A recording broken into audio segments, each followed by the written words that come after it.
It's that time. Hello and welcome to Pop Culture Shark. I'm Final Monkey. And I'm Caleb. And today we are going to be discussing live action cartoon hybrid ideas.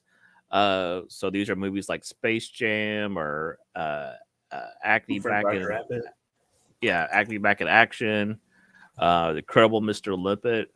Which I'm sure Caleb's like, what are you talking about? But Yeah. Pete's Dragon. Um, these are those types of films. So we were Mary coming up with some Poppins. new ideas. Yeah, Mary Poppins is a great one.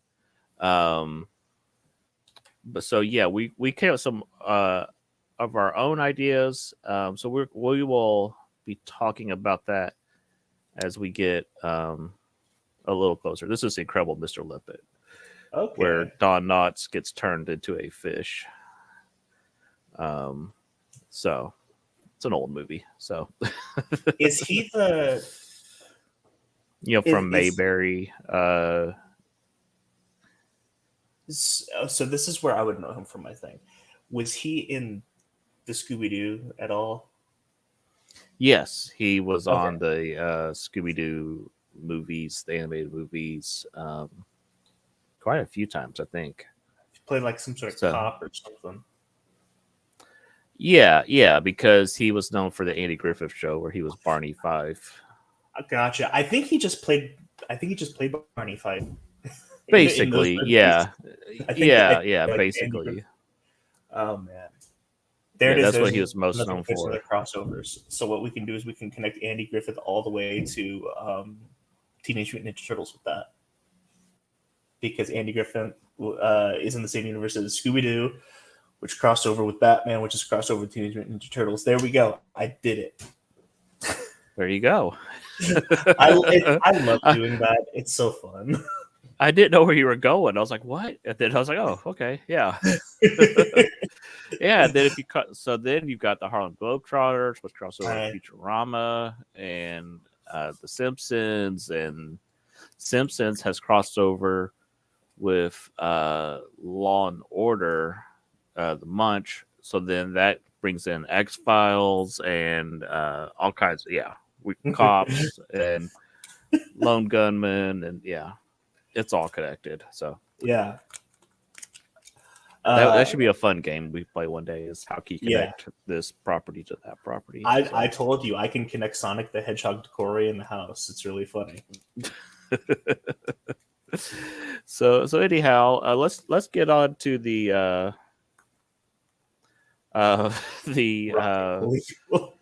yeah, tripping orcs talking about the I think I've seen the Rocky and Bullwinkle one. I think it's got like Whoopi Goldberg in it and stuff. It's been a while. I used to be a big fan of Rocky and Bullwinkle, the old cartoon. Um, if you've never watched the Rocky and Bullwinkle cartoon, it's hilarious. Just a lot of great writing on those old cartoons. Now, bear with me. I think I just saw that on like Boomerang or something when I was a kid. Is that the moose and the squirrel? Yes. Okay, gotcha. Yeah, I know that one. Yeah. So let's do our weekend checkup. Caleb, uh, uh, Yes. so Caleb, how you been doing, bud? Good. I am now a member of the 27 Club. Actually, I'm not. I just turned 27 on Tuesday. But for those of you who are not familiar with the 27 Club, real quick, I'm a musician. I've released albums and singles and all that. What the 27 Club is anytime that like a rock star dies, whether it's, plane crash, car crash, drugs, anything like that, more often than not, they were 27 years old. Yeah. um, and so that's what the 27 Club is. And so that's kind of been like, I've been making my parents really uncomfortable with that joke now that I'm part of the 27. Jeez. Yeah, Caleb, easy. I'm trying to. If you give me a second, I'm gonna see who's a part of the 27 Club, because I know Okay. Kurt Cobain, Amy Winehouse, Avicii, Janis Joplin, Jimi Hendrix. And like I said, I mean, they just all happen to be uh, 27 when they died. Yeah. So I've always found it interesting. So I'm a musician and I just turned 27, so I'm going to be extra careful this year. Um, Uh, so I pulled up the image of the Rocky Bullwinkle movie. So I think you've got, is that De Niro and Jason Alexander, Rene Russo. Yeah, there was a lot of people in that movie. Um, I is that is that Baron von Strucker? no, I think that was Glorious Leader or something. He had some name like that on Glorious leader. Oh, that's something like that. It was we know who he's supposed to be. yeah, it was a '60s cartoon. I think it was '60s.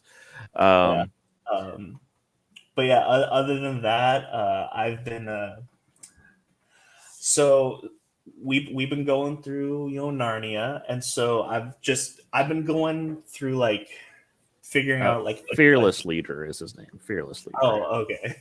I've been going in adjacent places. Um, so I haven't started reading it. I've never read any of it, but I've been looking into Tolkien's Legendarium, uh, just to see because I really don't read as much as one probably should, um, and so I definitely want to like take the next year and read more. So I've been looking at the Cosmere, which is Sanderson, and the Legendarium, but looking at a lot of Neil Gaiman, which, by the way, I I saw a movie on Sunday. For my birthday, what I usually like to do is I'll spend time with friends and family at separate times, but anytime during my birthday, I want there to just be like this one time where like I make like Ron Swanson, make myself a nice steak and get some bourbon or something like that and just like watch a movie like just by myself. And usually I'll watch a movie um, that I love that it's just something that I can chill out and watch. Today, not today, but last Sunday after the podcast, I actually decided to watch something I've never seen before, and that was a movie called Stardust. That's a great movie. Yeah. I was watching it and I'm like, so I've always said that Princess Bride is the perfect family movie because it's got something for everybody. Hmm. I think Stardust is better than it, like at everything. Yeah, it's definitely in the same vein as Yeah. Princess Bride. So it's in the same vein as Princess Bride, but what Princess Bride does satirically and kind of parodies, Stardust is so loving and genuine about it. You know what I mean? Like Stardust isn't a parody, while Princess Bride is. Yeah, yeah. Um, and so now, whenever I refer to the greatest family movie of all time, I will probably be referring to Stardust instead of Princess Bride. There you go. It's been a while since I've seen it. I had it Charlie on. Cox is in it. I didn't know Charlie Cox was in it. I had it on DVD, and my mom borrowed it and let someone else borrow it. Then I never saw it again. So, so what is it streaming on? Netflix. No, not Netflix. Amazon. Amazon. Okay, cool. Yeah. So yeah, Henry Cavill's in it. I've been trying to read a classic series. Like once a year, I'll pick something I've never read, like Dune or Neverending Story or The Wizard of Oz or different things. Just to broaden my horizons. So Tripping Orc is recommending the Philip Pullman Dark Material series. I don't know if I'm familiar with that series. Are you familiar Golden with that one? Compass. Golden Okay. Compass. That one I've tried. I've read the Golden Compass. It wasn't my thing. It essentially, and I might be wrong on this. This is just stories that I've heard. The His Dark Materials series is Philip Pullman's atheist response to the Chronicles of Narnia. Okay. And so it's very much about like from what I can tell, like I said, I've only seen the first season of the HBO show, and then I read the first book. Neither of which really caught me. Um, but it's like very much anti-organized religion, because it's like, oh man, they're hiding, the real uh, God from us or something like that. Uh, like I said, it's very much it it's almost like a companion piece to Narnia, but like definitely an answer to it. Gotcha. That's the one with the For polar bears, right? yes, it is. Okay. And it's just a polar bear, but everyone has I think they're called a daemon. Everyone has their own talking animal daemon, and so one of them just happens to be a polar bear. Yeah. Mm-hmm. Okay. Yep. Cool. Yeah, I'll add it to the list. You're like The Captain ever growing infinite list of books and movies that I wish to get to one day, then I'll never finish. But it's growing and growing. So, Hey! Trouble Man soundtrack. Everything you need to hear in one album. anything else going on, or is that pretty much No, we're just getting ready for the holidays coming up. Yeah, it's Being crazy. It's Christmas. already December 10th. That is insane. I like it's weird. I got an Apple Watch, so I've been trying to figure that out for the past week. That's fun. Um, um, but also, I never would have thought that I would see Robert De Niro as a gay cross-dressing pirate. Yeah. And I'm like, I feel like that's got to be interesting. Reading Chronicles about, okay, yeah, that's got to be very, very interesting. I don't know. Like what the year difference is, so I don't know if it's like something that Philip Pullman like was in like the same time as C.S. Lewis, or if it was well after. So let's see. His Dark Materials. When did Golden Compass come out? 95. Okay, so that was definitely well after. That was definitely well after Chronicles of Narnia. Okay. So as for me, it's been a very busy week. Yesterday, I was at my youngest son's robotics convention or competition, JROTC, and there's a lot of downtime involved with that. So I took Horse and his boy with me, and I thought we were only going to be there for like 4 hours or something. We were there for like almost 9 hours. So I I got through that, and then I was hoping to get into. I wish I had brought Magician's Nephew, because I probably could have knocked out most of that too, because I was there for so long. So, but yeah, I'm still plugging along those. And other than that, I watched the Game Awards. So I think that's a good segue to some of our topics we wanted to talk about. So yeah, we did have the Game Awards. So here's the thing. I think this Game Awards went off without a hitch, and it was the most boring thing I've ever seen. it This was is the worst Game Awards. it was odd. It was very fast paced, which I think has been a complaint about the other ones, but it kind of was at a cost of they weren't letting anybody accept awards. They were like, get off the stage. Oh my gosh, wrap it up, please. Yeah. Oh man, I mean, like freaking Eiji Onuma was like telling this heartfelt story speech, and like because he just won Best Action RPG for Tears of the Kingdom,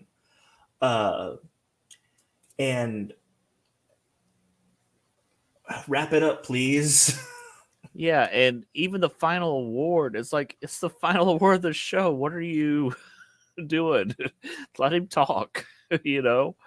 Um the other thing was, I don't know about you, but I got to enter so many times for Steam Decks. It was crazy. The the website was down.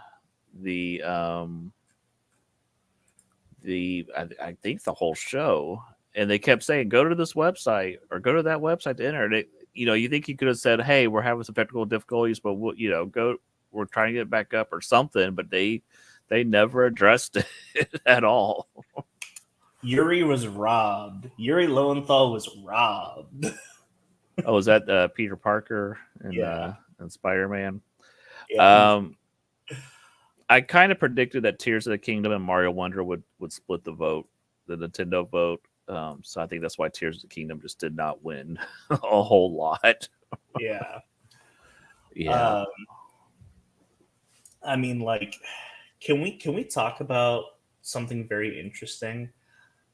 So remember the guy, I call him the name 10 books kid, because that's another thing that he's done is he asked someone to name 10 books and she couldn't. But he gets up there. He is very respectful. He lets everyone go first. They finish their speeches, and then he says that he wants to nominate this award for his Reformed Orthodox Rabbi Bill Clinton. Thank you so much. He was more respectful than Jeff Keighley was this year. How insane is that? Because that kid let them say their piece. Right.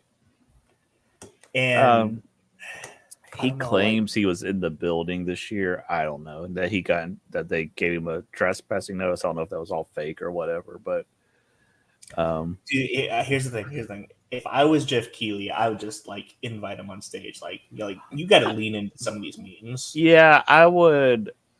I don't know. I mean, part of me thinks it'd be funny if he presented an award one year.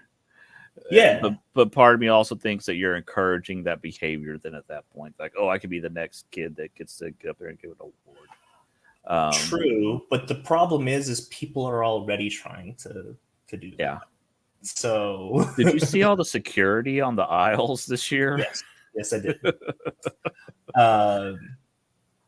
Also, but yeah, just real quick with the please wrap it up stuff. It was really annoying when the final guy giving his acceptance speech talking about, and we lost a member of our team, and please wrap it up. And it's like he's talking about if their friend they just lost, they're all crying, and you're like, wrap it up, get off the stage. Here's the thing: they had so many stupid skits that they did not need.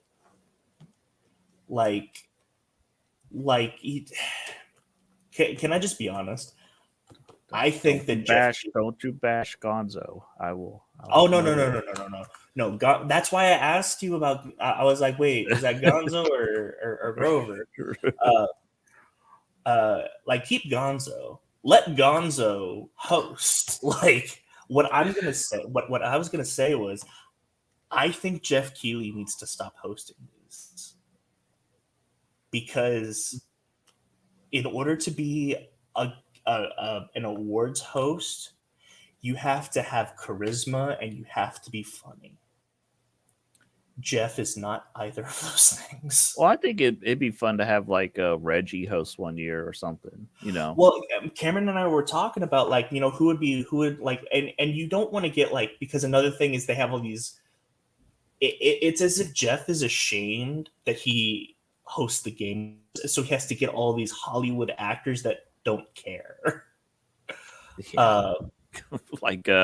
I'll remember his name. The guy plays Falcon. Anthony Mackie. He was drunk or high or something. Yeah. He was just all over the place. Oh my gosh! You remember De Niro last year, who couldn't even say the word Ragnarok?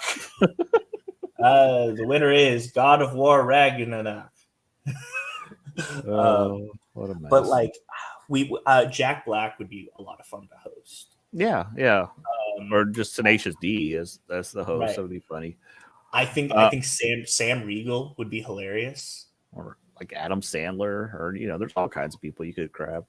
So maybe not Adam Sandler because I'm still thinking, game wise, and like Sam Riegel, is a gaming voice actor. He was also Donatello, and Jack Black was Bowser, and so like I'm still trying to keep it in the I'm still trying to keep it in the gaming realm, um, because Yeah.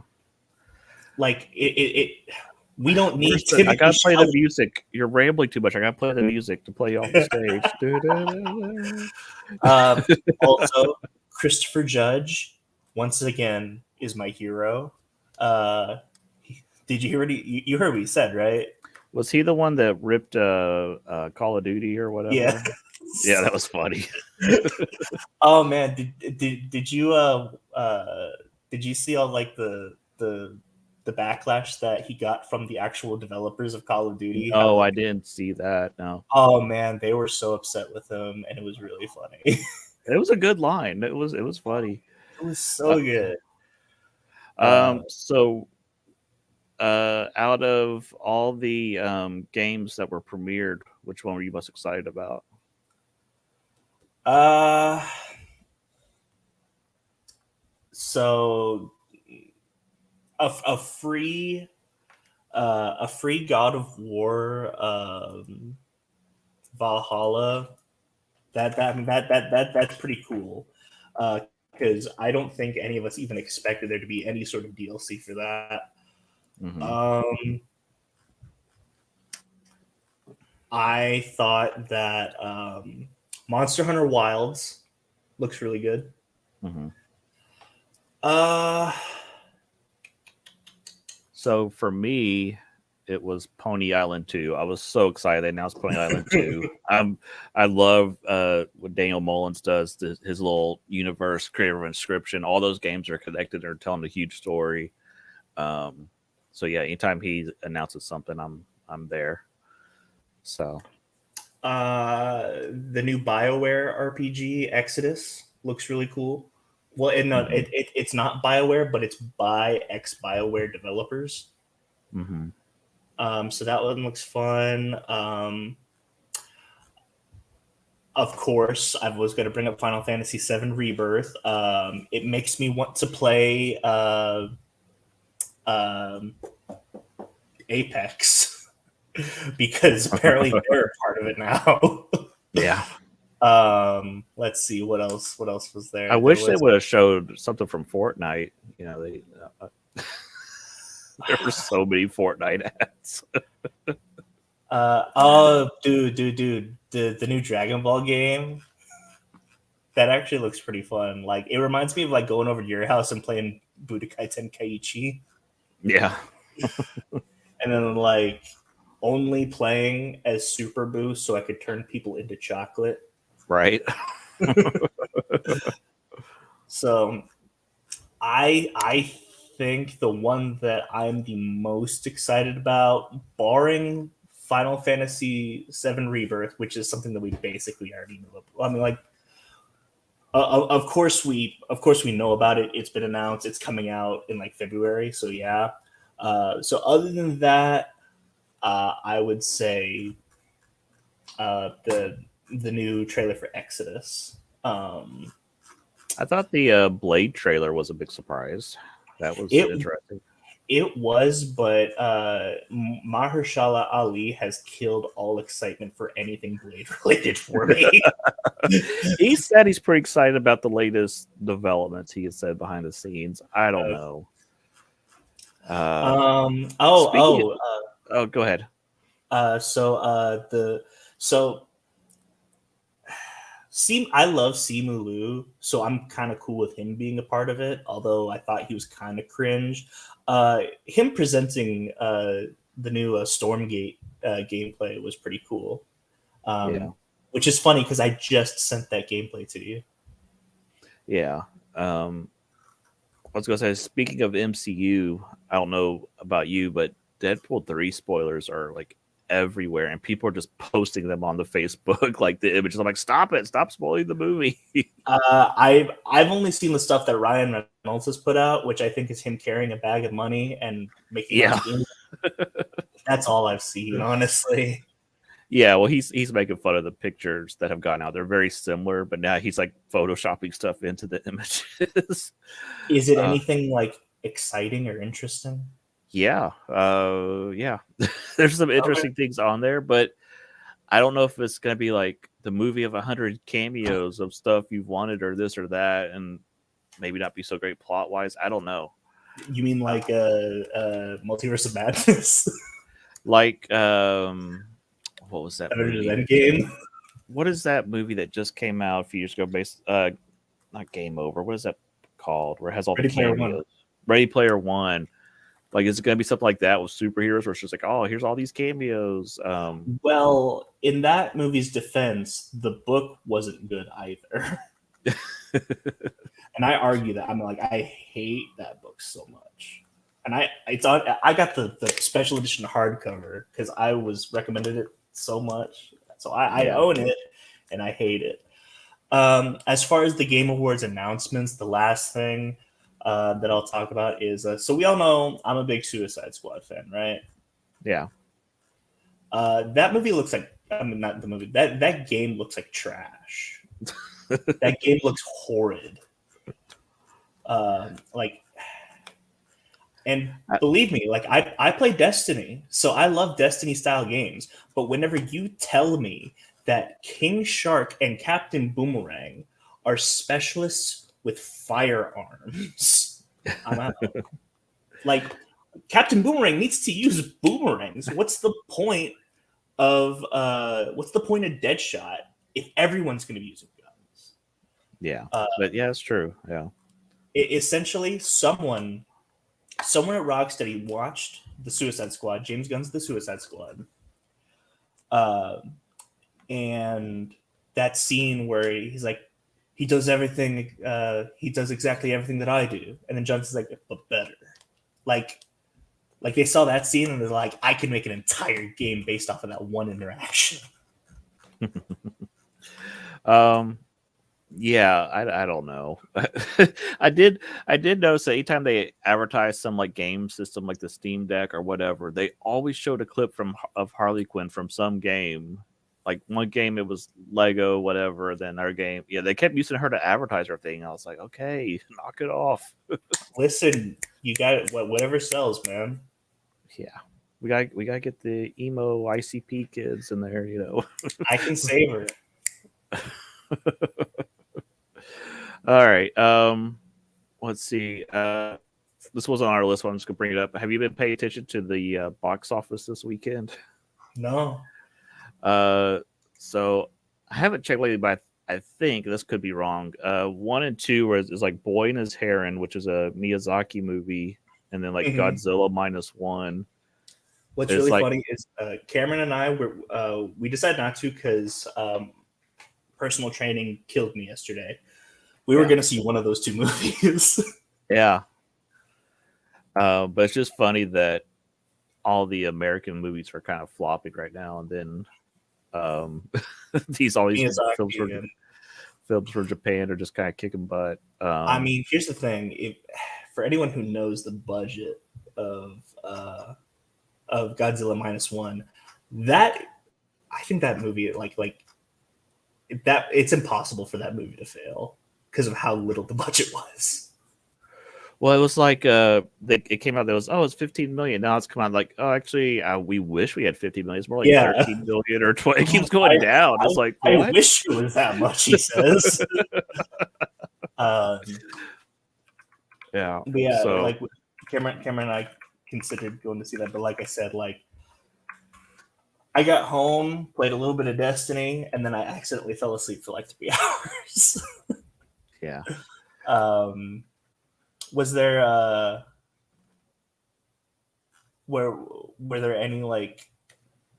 I mean, obviously, nobody watches the Game Awards to see the awards. But was there any surprises for you as far as?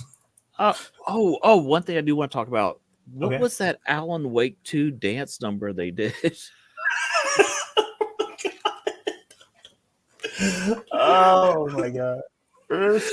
Oh, I I don't need know the. what that was. It was so bizarre. So here's the thing. The Game Awards still can't get music right.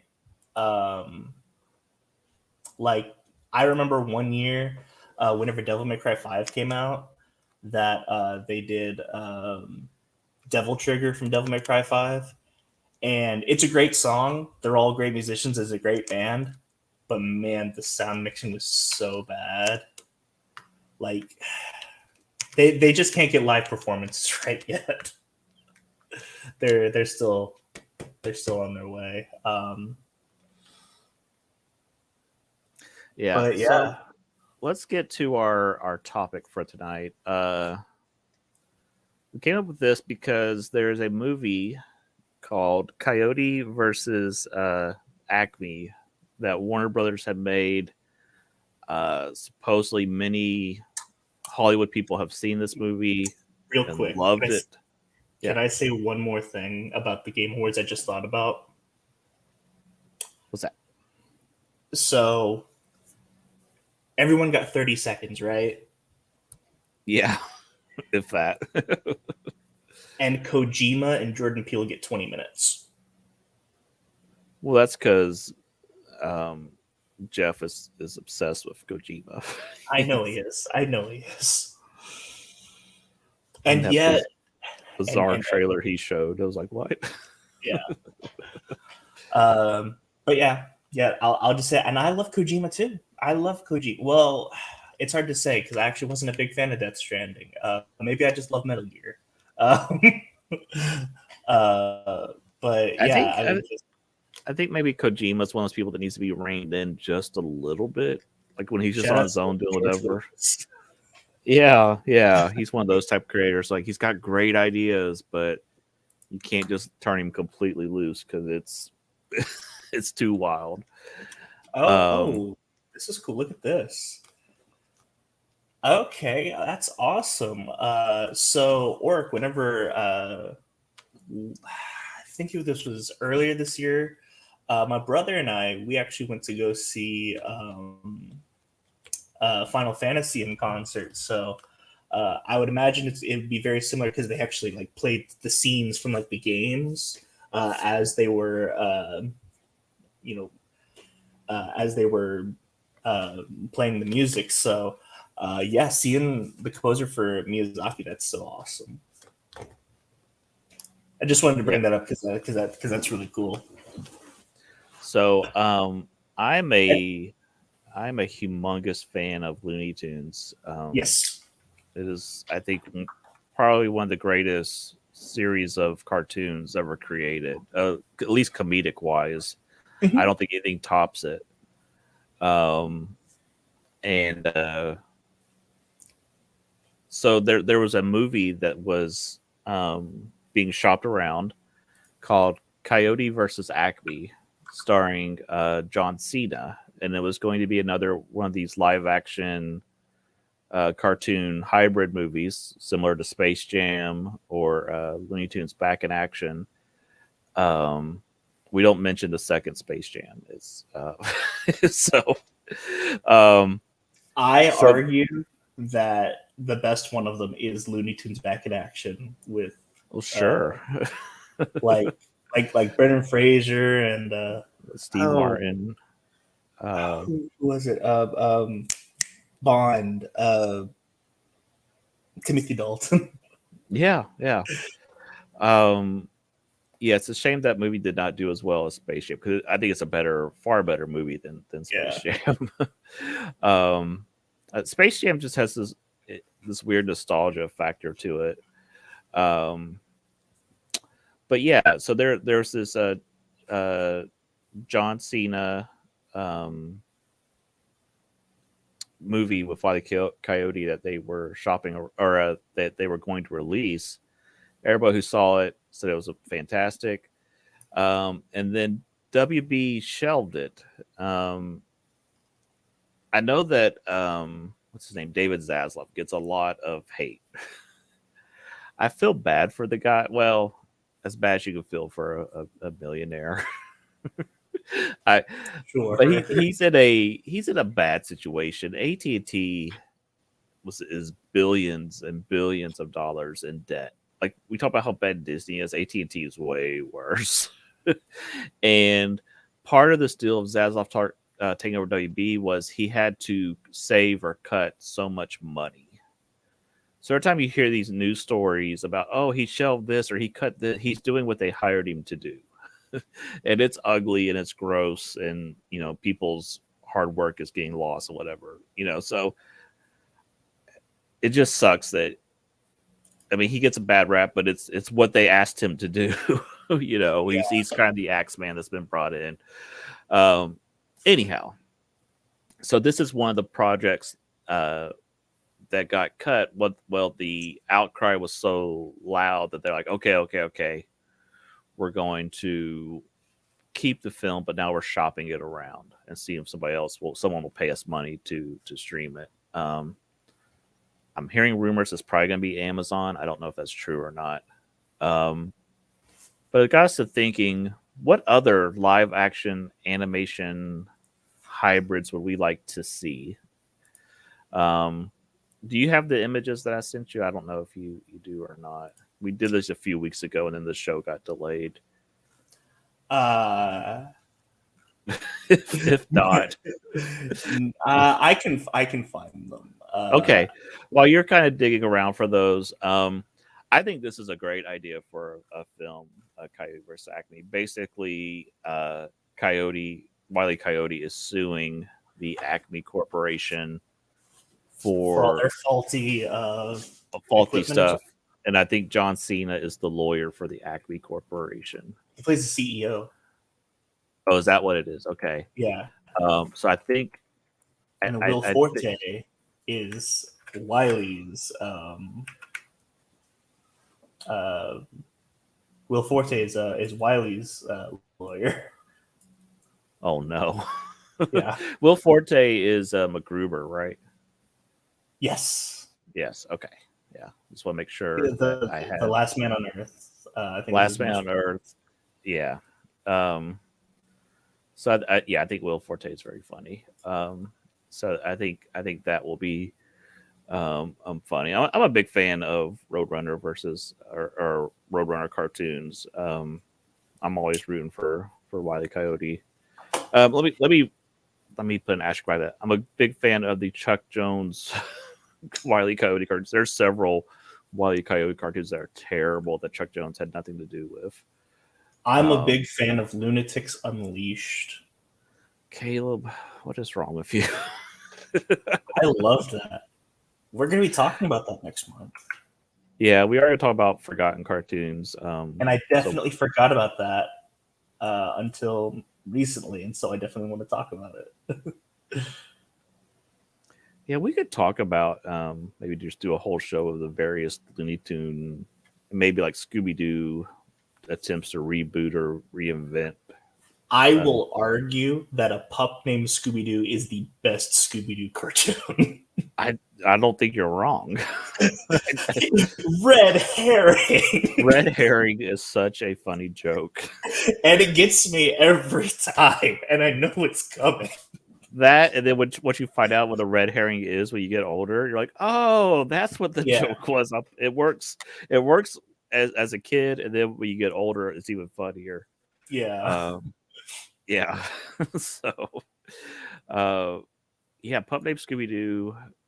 Well, we're gonna get way off topic. I think, I would agree. Is probably I'm just buying time so that way I can get all these pictures. And then I would say Mystery Inc. is probably the next best Scooby-Doo after that. I think Mystery Inc. might be a little bit overrated. Maybe, but a lot of Scooby-Doo cartoons are trash.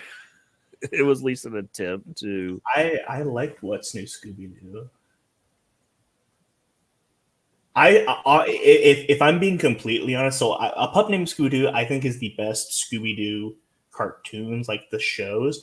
But I think Uh-huh. the best Scooby-Doo has ever been is that '90s quadrilogy. You Oh know, yeah, like yeah. Zombie Island and Witch's Ghost, Alien Invaders, and Cyber Chase. yeah. I mean, I Those, think their quality kind of drops as it goes, but the oh yeah, definitely. definitely the first one definitely Zombie Island is really great. Was Zombie Island the first one, or was it Witch's Ghost? I think Zombies Witch's Ghost. Island, Zombies Okay, Island is the first one.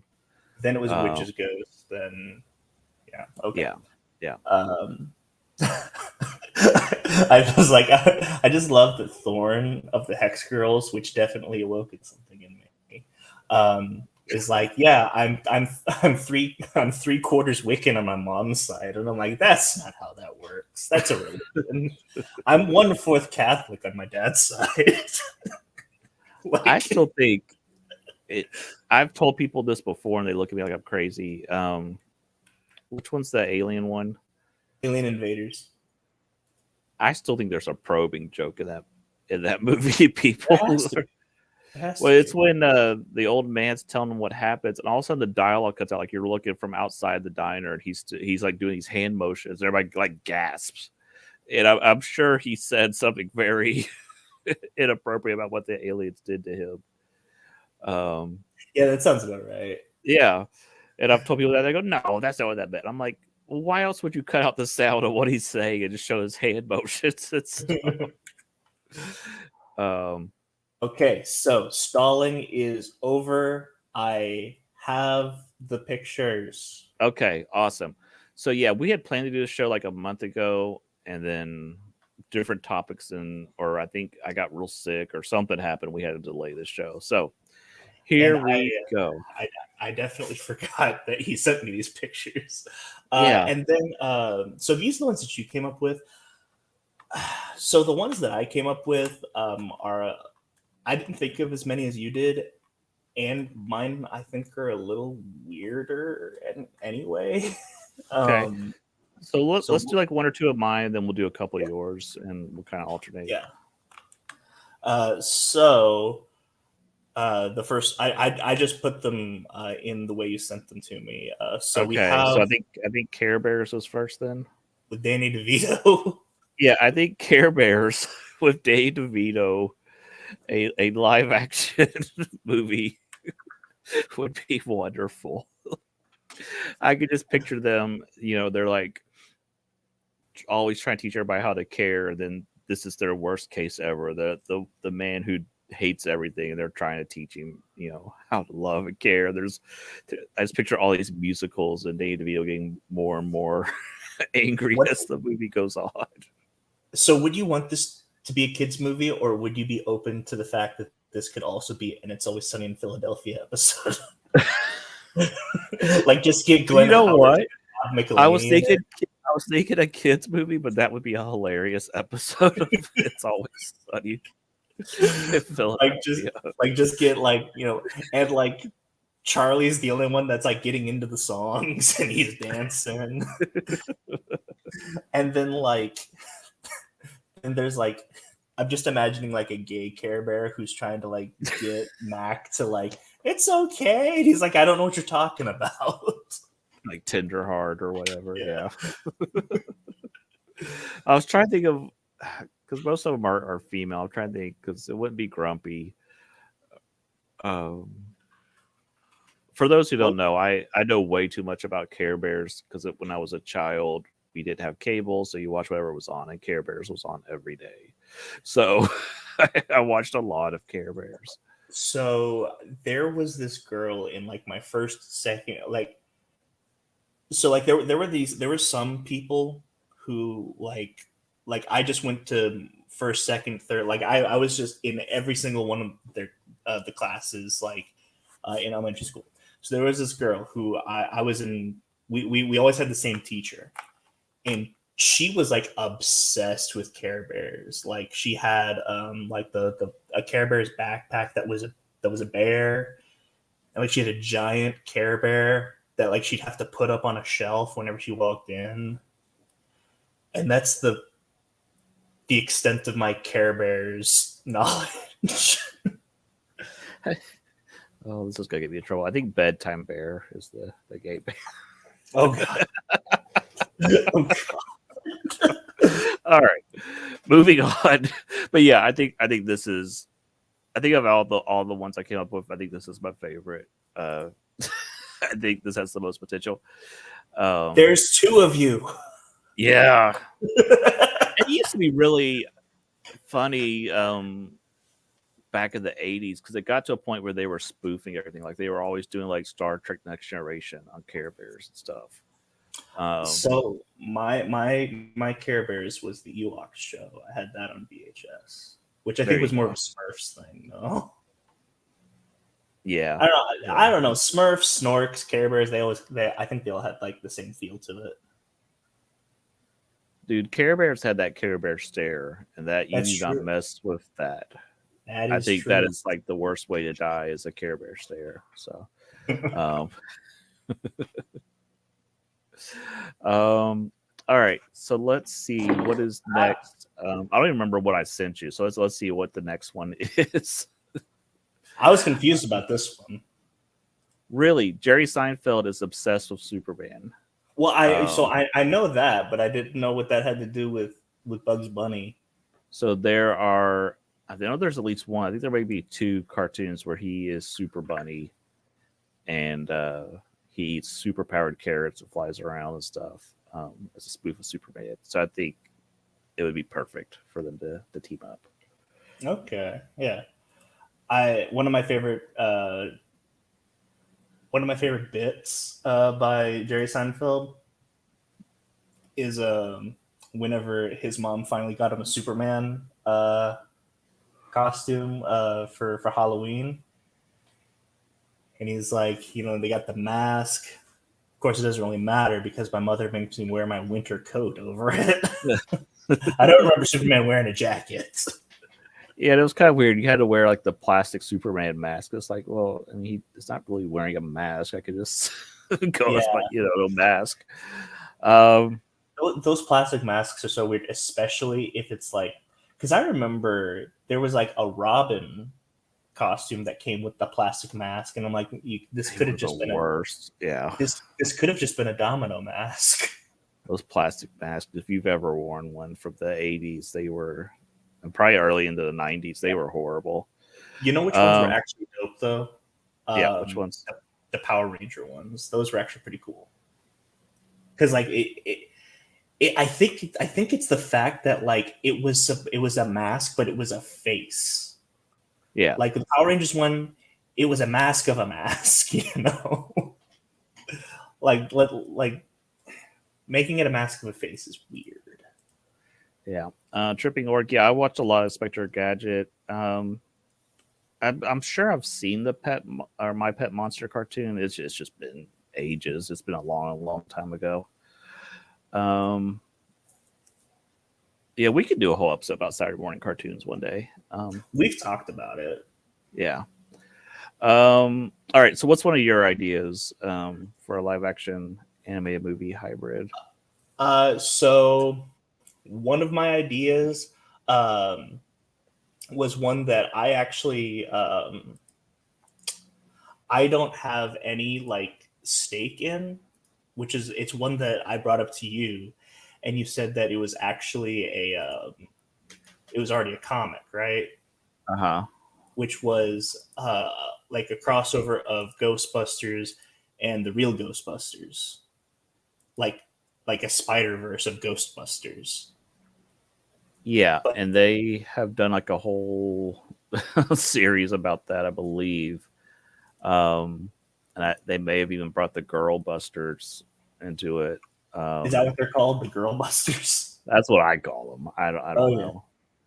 Yeah. But yeah, they have done crossovers with because the IDW comics are supposed to be the movie Ghostbusters, and then they've crossed over with the real Ghostbusters.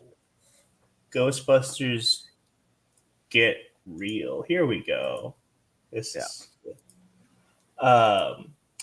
But yeah, I mean, like, even though it I thought I was being creative whenever I thought of it, but then someone's already come out with it. I still think that it would be a cool idea, like just an old man Bill Murray having to interact with cartoons. You know what just occurred to me that would be really cool if they did a live action animated hybrid of. Do you remember the Mars Attacks comics crossovers? No. You know what Mars Attacks is, right?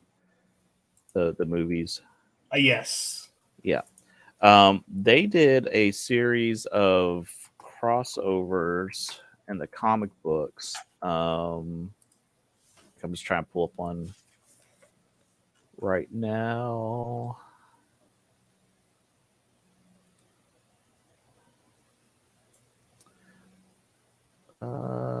Stupid ads. Hold on. 1 second. But they did like a series where it was like they were crossing over like Mars Attacks versus Popeye, or Kiss, or Transformers, or X Files, or Ninja Turtles. So you could do like the live action Mars Attacks, and then just bring in all these cartoon properties and stuff. I think that would be really fun. Did you ever see the Scooby-Doo Kiss movie? I did not. No. I don't know what it is, and I think they also did this in Fairly Odd Parents, because Kiss was in that too. But they were like isekai Power Ranger type things, and like they were like they're a band, but they're also like intergalactic defenders of the universe. That's so weird. Yeah, there's another property you connect with everything is Kiss. Pretty much, yeah. They've had a WCW wrestler that was a Kiss wrestler and stuff, so then you can connect all the wrestling things and everything. So, and then Kiss was also a part of the Tooth Tunes. Yeah. Remember those the toothbrush that like plays music in your head? Yeah. I was just thinking about this the other day. All right, go ahead, pull up another one of the picture ideas. Like I said, I have forgotten all the ones I sent to you. So I'll go ahead because I've got this one pulled up now. I'll go ahead and bring up my second one. This is the one that I actually had more to say about. Because I think that this could really be a cool idea.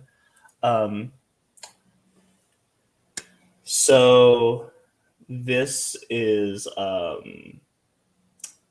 book by Paul Dini that's sort of an autobiography, but also psychological horror. Essentially, well, Paul Dini, just real quick, if you don't know, was one of the writers on the Batman animated series. Yeah.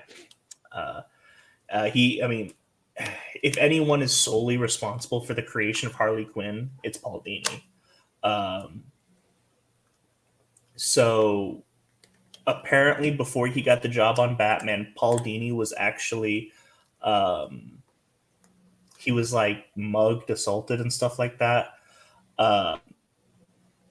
And apparently, like, even into getting the job at Warner Brothers, and like he still went through like the mental, the physical PTSD, right, exactly.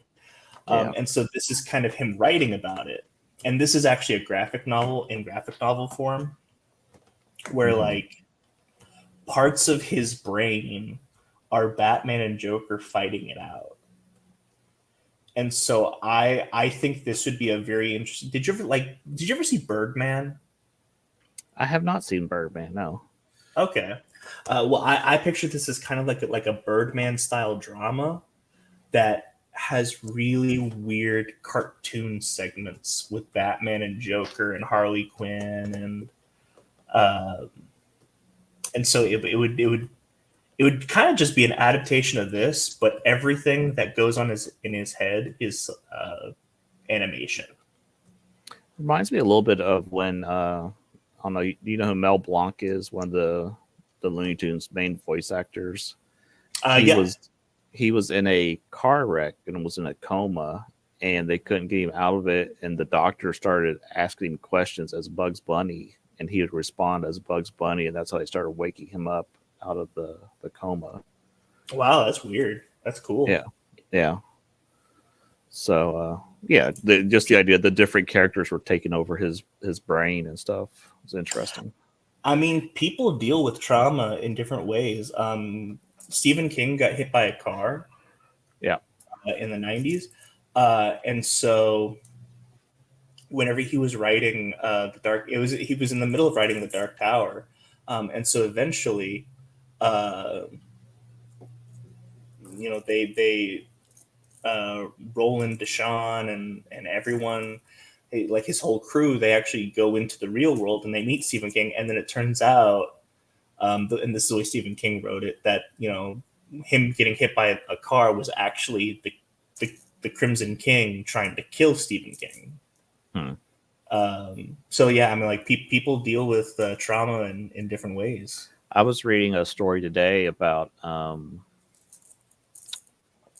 Jimmy Stewart went off to fight World War II, and by the time World War II was over, he was really suffering from PTSD. Just the imagery of because he flew planes, and just the imagery of planes blowing up around him, his friends dying all around him.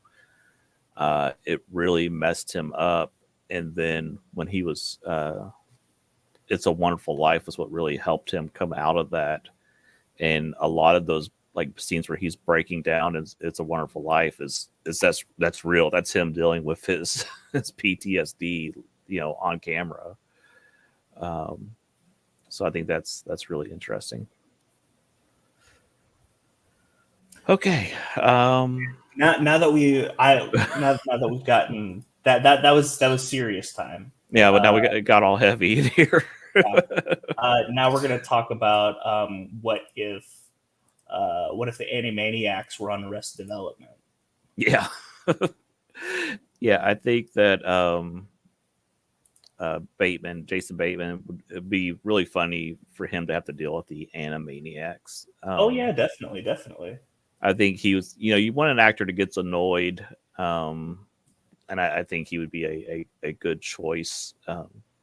Just your plot is literally the Warner Brothers are running loose on the Warner lot, and he's still, you can even do like One Froggy Evening where he's the only one that keeps seeing them. They keep hiding when anybody else comes around. They're just slowly driving him insane. I think that would be a lot of fun. And Dot has like a huge crush on him, and like it's not it's Jason Bateman. Like it's not him playing the character. It's him playing himself. Yeah. Yes, definitely. He's like Dot's like, oh my god, you were so hot in Dodgeball. you were so hot in Teen Wolf 2. Because they would say something obscure. They always would. He'd be like, she would go up and be like, how do I know if I'm really in love? That's a deep cut for Jason Bateman. Are you familiar with that? I don't think so, but whenever Jason and Jeannie Bateman were teenagers, they were the hosts of this I do know what you're talking about. One of those PSA type videos. Yeah. Yes, I do know what you're talking about. That might be a little too deep cut. And then I don't know. I love Wacko. Wacko's the best. Yeah, I was a huge AMX fan, and they kind of let the property die. I know they brought it back, but it's not the same because they didn't bring back any of the original writers. Well, and it's also like, I think the charm of Animaniacs is like listening to them make fun of like Bill Clinton and George Bush. Like them making fun of like Joe Biden and Donald Trump isn't as funny. Yeah, it's way more political now than it was. Like they would mention, oh look, Bill Clinton's playing the saxophone, ha ha ha, on the old one, Yeah, and they lean way too hard into it in the new series. Yeah. So anyhow, I think this would be a great one. What's next? Let's see. John Yeah, Hamm and Daffy Duck as Duck Dodgers.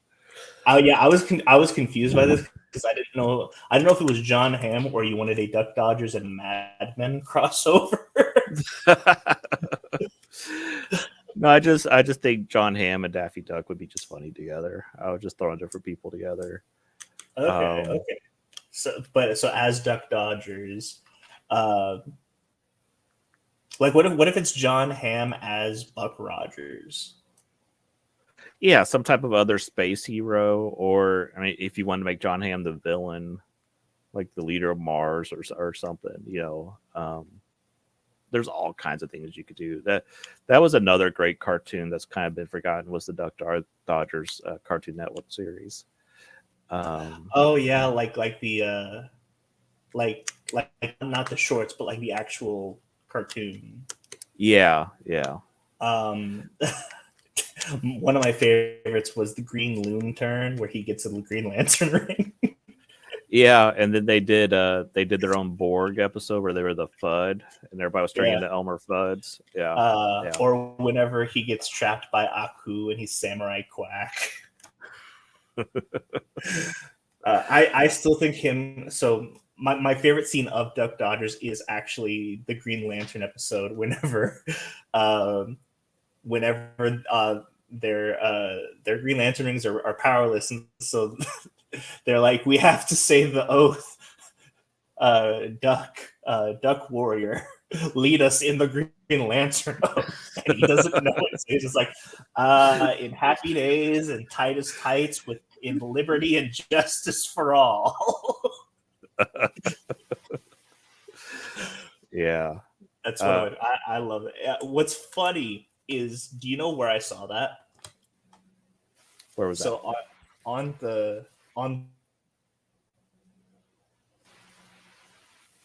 You still there? We may have lost Caleb, or I may have lost my connection. One of the two. I'm going to assume everybody can still hear me, though. Yeah, Duck Dodgers is a great series. They were always making fun of the $6 Million Man and stuff on there. Let me shoot Caleb a message real quick and see if he has lost connection. He was having some mic issues right before we started. Oh wait, he's coming back into the chat. There's two Calebs. Hello? How many Calebs are on the screen at one time? There we go. I was being DDoS'd, I guess. They're trying to. It was the Bill Clinton is my my rehabbed rabbi kid. He was system.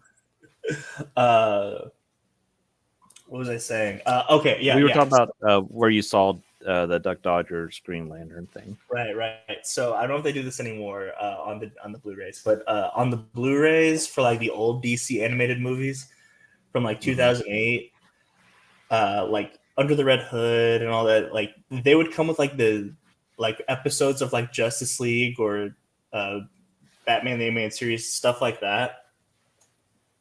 So on the Green Lantern First Flight Blu-ray, it also came with the episode of Duck Dodgers. Nice.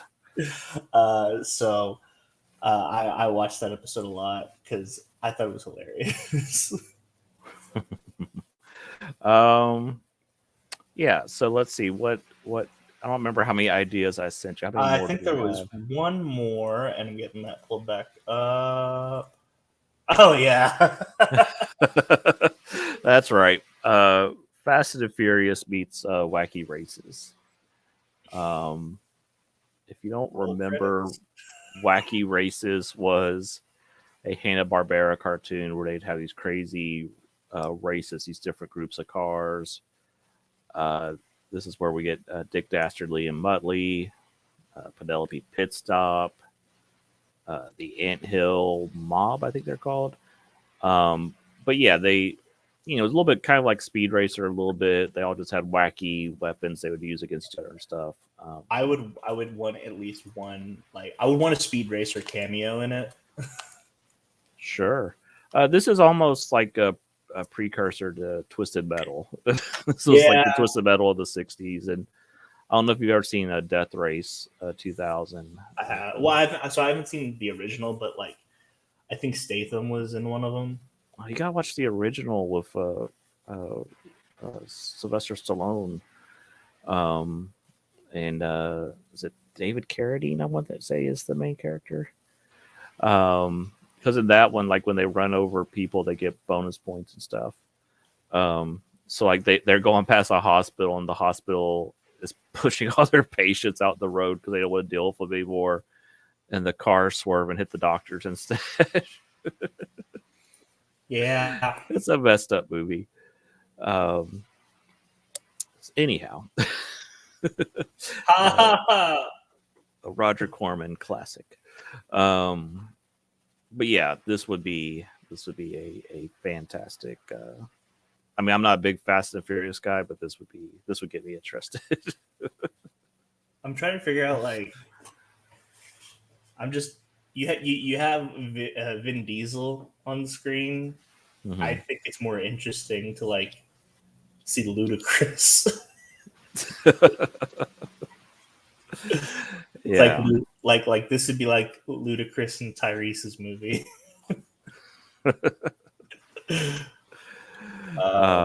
What do you think The Rock's contract says about losing to cartoons? I'm sure he'd still want to win. He cannot lose to anybody, even animated characters. He has to be the victor. What a jerk. Well, no, that's the thing. It's not just him. It's also Vin Diesel and also Jason Statham, which is why they can't be in a Fast and Furious movie together anymore because their contracts contradict each other. Oh, my brain. That's annoying. You should always let the script do what it's got to do. You can't just say, "Oh, well, we can't have this person win or that person win or this person has too much screen time." Or like, what did The Rock think was going to happen if Superman fought Black Adam? Or Shazam fought Black Adam, or any, yeah. It's like what do you think? You're playing the bad guy. You know that, right? Right. It's no. So I never thought Black Adam was a good fit for him. No. Off topic. I know what would have, and not anymore. I at this point I think The Rock is just too old to like get involved in any of these universes in any meaningful capacity. I think The Rock should have been Lobo. Lobo, really? Yeah, like WWE. Here's the thing. I'm not saying The Rock now, but like back in the day, like WWE, The Rock, like, you know, it doesn't matter what your name is. Like, yeah, I could maybe see that. Plus, I'm okay with Lobo never losing because he's Lobo. Like, he literally can't die because heaven and hell don't want him. Right. Yeah, I guess I could see him as Lobo. It's an interesting choice. All right, is this our last one, or do you have any other ones? I believe this one was the last one you sent me. Mm-hmm. I'll be honest, out of all the prompts, this one was like this one was the most difficult one that you've given me. Cause like I don't know. Like maybe Kids Next Door meets Mission Impossible. Oh yeah, Tom Cruise, and yeah, he's staying on their couch. Yeah, he's just Tom. It's not even Ethan Hunt. It's just Tom Cruise staying on their couch for some reason. Yeah. Roman Reigns playing Lobo. I like that. Yeah, I could see that. Yeah. I don't know. I hope we get to see this Coyote versus Acme. I think that'll be a really funny movie. There was talk a while back, and I'm sure this project's dead because I haven't heard anything about it for a while, that there was going to be a live action Marvin the Martian movie with Mike Myers as Marvin the Martian. I remember that being kicked around a while back. I have not heard Mike Myers' name in a long time. Yeah, he did that weird Netflix movie that I don't think anybody had watched. It was like about an elderly Illuminati or something. I I don't know. I don't think I mean I'm going all the way back to like the Love Guru. That was like 2008. Yeah, I think Love Guru was what really killed his career. I mean, he's made so much money off the Shrek movies that um, he really doesn't have to act again. But um, yeah, he did. I'm trying to look it up. He did some weird film. Of course, I'm not going to see it now. Oh yeah, the Pentaverate. I've never heard of that. It was a miniseries on Netflix. Yeah, they're kind of like the Illuminati. This weird, and he's playing like every member of the Illuminati. Oh, I, it's some weird thing. No one. It was so complicated. I don't think anybody got it. So it just did. I'm sure it made sense to Mike Myers, but what else? I don't know. Um, Like I do you know what it is? I think that we're past Medea style comedy where like one actor plays everything. I think we're past that. Yeah, because I think the special like back then it was cool because you could do it with makeup. I think special effects have come so far that it's just not as funny. It's kind of like Multiplicity of Michael Keaton. That was cool back then, but if it happened now, you'd be like, yeah, it's just CGI effects of a bunch of Michael Keatons running around. Yeah. Like Um, like Face Off wouldn't work now. yeah, I've never seen Face Off, by the way. Neither have I. I just know about it. Okay. um, so that's it for our live action animated movie ideas. If you have any, we'd love to hear them down in the comments. Genuinely, because I struggled to think of any. Just the one. Just the one. Yeah. So we're going to start a new segment we're going to do throughout December, where we recommend some holiday gifts for that person that loves pop culture in your life, or just the geek in your family. You don't know what to get them.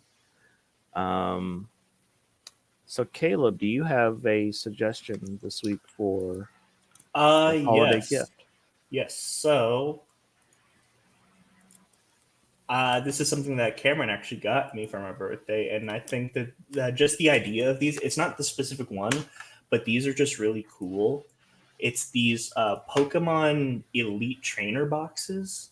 They come with like 10 packs and like a really cool box.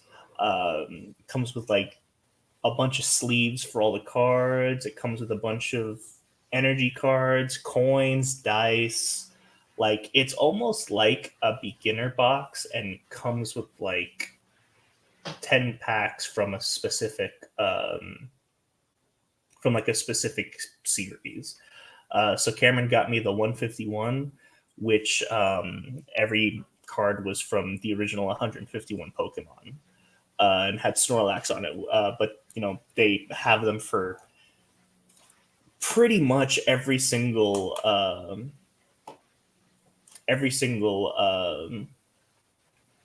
like booster series. I don't know what booster packs are called now.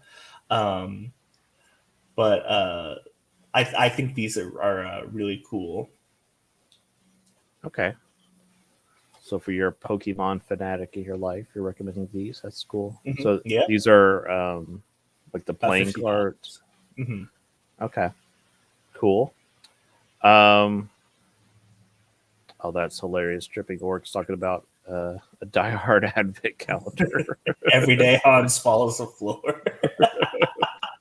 That's great. Speaking of movies I've never seen. What? Well, this is one of those things where I've seen scenes from this movie. Like I've seen most of the film. You're like, oh, I've seen the scene of him walking on the glass, or this or that, or Hans get thrown off the building and stuff. I just haven't seen it from beginning to end, but I've probably seen like 75-80% of the movie. So now I have a decision to make. Do I have you watch the Narnia or do I have you watch Die Hard? we'll get to that here in just a minute. My gift suggestion uh, is for your if you love the Marvel universe, I think this is must read. The History of the Marvel Universe by Mark Wade. Um, Is this the one with Franklin? yes, this is the one that begins and ends with Franklin Richards. Uh, Basically, the universe is ending, and spoilers: Galactus is his herald, Franklin's herald, and as Galactus is fading away, Franklin is trying to keep Galactus awake by having him tell Franklin the history of the Marvel universe as the universe is ending. So he starts at the very beginning and goes all the way through to the very end of the Marvel universe and tells you everything. Uh, I'm a So, huge Marvel fan, and I learned so much. I thought I knew a lot about Marvel, but reading this, I learned way more than I didn't know. There's so much in here I didn't know. so according to Galactus, what is the beginning of the Marvel universe? Um, so there's a big bang where Galactus is the last. I don't know if you know the history of Galactus. He's the last survivor of the previous universe. He built a ship and went through the Big Bang cosmic energy as that universe ended, and he was transformed into a new being on the other side. So he's like one of the first beings uh, in this universe. So that's kind of like why Franklin's asking him because he's been there since the beginning. Um, and Okay. it's a lot of the formation of the different cosmic beings, eternity and living tribunal, all that stuff at the beginning. It's been a little bit since I've read this, so it's a little hazy in my head, but it's a lot of the different cosmic entities being created. This book is a couple years old now, so I'm sure some of this has already been retconned because they're constantly changing everything in the Marvel universe. Um, but yeah, it does a pretty good job of hitting most of the major events in the Marvel universe are in here. Um, One thing that a lot of people were a little annoyed about is like they removed the Vietnam War and changed it to some just generic war name, just because the time scale keeps sliding. Like you can't say that Punisher served in Vietnam because if he did, he'd be like 60 years old or whatever. Um, It does bring up an interesting question. I've talked about this with a friend of mine. How much longer do you think that Magneto can be a Holocaust survivor? Well, they have rebooted him several times where, like, oh, he went through this machine and it rejuvenated him and turned him back into a 20-year-old man or, whatever. He's been turned into a baby before, this, that, whatever. Uh, so, and especially after Krakoa, where it can regenerate and bring you back to life, Yeah. you can kind of wave that away. Shoo away. Yeah, I'll be curious to see how they handle it in the MCU if they don't, move it up to like the civil rights era or something. Um, I would only be okay with it if they get Denzel. yeah, I don't know. I could see that, but I don't know. Anyhow, this book is fantastic. I know a lot of people don't like Mark Wade, but I thought this was really good. Um, so People don't yeah, like Mark Wade. I didn't know that. he's apparently a jerk in real life. He just done a lot of people dirty in real life. I So mean, like, who doesn't in the comic world? Like, yeah, you you all you all love Alan Moore. yeah. I mean, there are some people that I think are generally nice, good people that are in the comic book Oh industry. yeah, definitely. Walt Simonson comes to mind. Yes. Um, but yeah, Mark Wade's just been kind of a jerk to some people. So allegedly, from what I hear, I don't know. You hear stories online, and I try not to get to all the drama. So Yeah. anyhow, that's my suggestion for this week. Next week, we're bringing back one of our favorite segments that we kind of stopped doing because we kind of got burnt out. But we figure for Christmas, we'll bring it back. We had a segment called "He Made Me Do It," where we make the other person watch a movie or a TV show or read a book or play a video game that they have never experienced before. So for Caleb, I want him to watch a movie from 2001. Apparently, it's showing on Amazon Prime, so hopefully I didn't misread that this morning. This is Frailty, starring Bill Paxton and Matthew McConaughey. So going into this, is there a reason why you want me to is there like a Christmas reasoning for this? No, this has nothing. I mean, it does have to do with religion, but not really a Christmas reason. I was trying to think of a Christmas movie to make you watch, but I couldn't really think of one. So I thought about having you watch The Host, but it's not streaming anywhere right now. I think I've seen The Host by the guy who made Parasite. No. Okay. No, I would say there's one. There's been a couple movies called The Host, so yeah. I think there's one based off of I think it's like one of those teeny bopper. No. This is the Stephanie Meyer novel. That's what it was. No, it's not the Stephanie Meyer novel. So I'll be keeping an eye out for The Host. Sneakers is another movie I want you to watch, but it's never streaming. So, but yeah, Frailty. I think the less you know about this, the better. Bill Paxton, I believe, wrote and directed this. It's about a dad and his two sons, and one day the dad just says, "Hey, God sent me a message. We're gonna go kill some people." So there you go. Did you ever see Knock at the Cabin or something like that? No, I have not seen Knock at the Cabin. I did read the spoilers to it, but I have not seen it. Oh, okay. What you just described kind of reminds me of that. Yeah, a little bit of the husband, unless we kill you. Yeah. Yeah, this is a great film, especially like Alfred Hitchcock type movies and stuff. This is a lot of the violence is off screen. So yeah, very David interesting. Kirshner wrote this. Where do I know him from? Oh, okay. So Bill Paxton just directed. I couldn't remember if he wrote it or directed it. What that name does sound very familiar, though. I mean, Irvin Kershner, of course, but maybe that's where I know him from. Yeah, because of the Empire Strikes Back connection. He wrote Hocus Pocus. Oh, that's why. Yeah. Oh man, what else? Well, I mean, that's American Tail. He was a producer. I'm sorry. He didn't write it. He produced it. Okay. But he wrote Hocus Pocus. He was also producer on the Child's Play series. Duh. He produced Secondhand Lions, another fantastic film. I do love that movie. Yeah.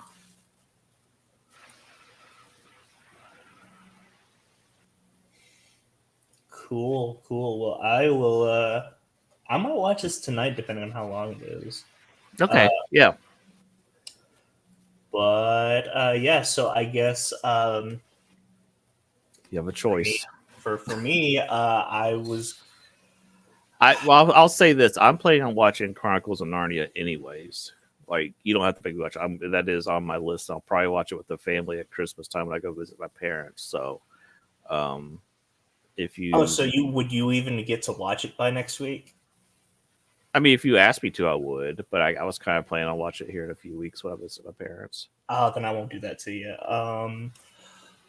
Let me. You know what? Let me see if Die Hard is streaming anywhere. I'm sure it is. It has to be. Of course, I say that, and it's not. No way. How's it not streaming anywhere? That's crazy. Hold on. Where to watch? You could make me watch Twisted Metal. I'll watch that this week. Give you a report. I haven't even watched that myself.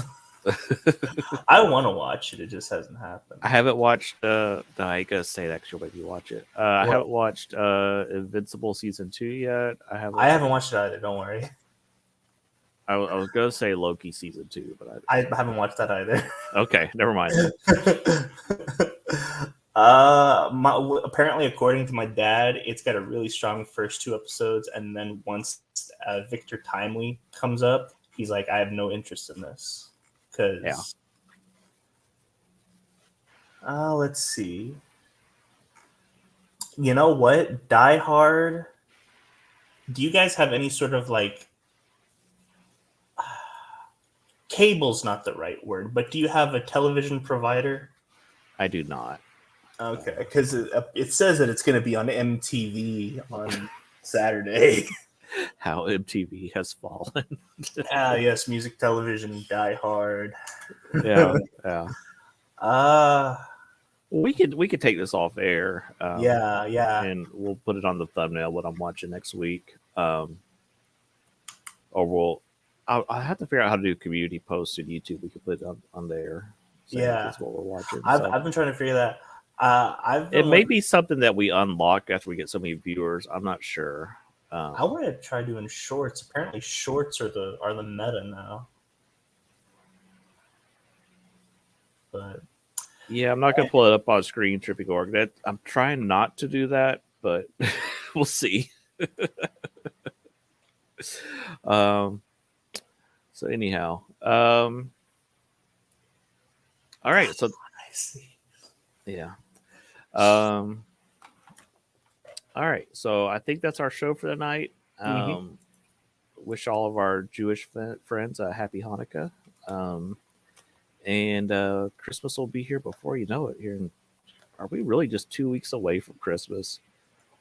Yeah. I feel like we should have started this recommending things like back in November. Yeah.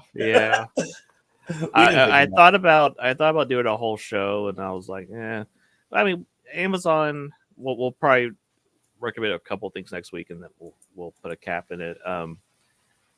I guess we could do if we decide to do a show December 24th, we could do last minute shopping. But last minute shopping. Yeah, it's there's like 6 hours left of Christmas or whatever. Yeah, till Christmas. With Amazon 2-day shipping, we could, next week will be plenty of time to get gifts off of Amazon. So, all right. So that's our show. Hope you all have enjoyed it. Again, we want to see your live action animated movies ideas down in the comments. Until then, I've been Final Monkey. And I'm Caleb. And we'll see you next time in the Shark Pond. See ya. Please wrap it up.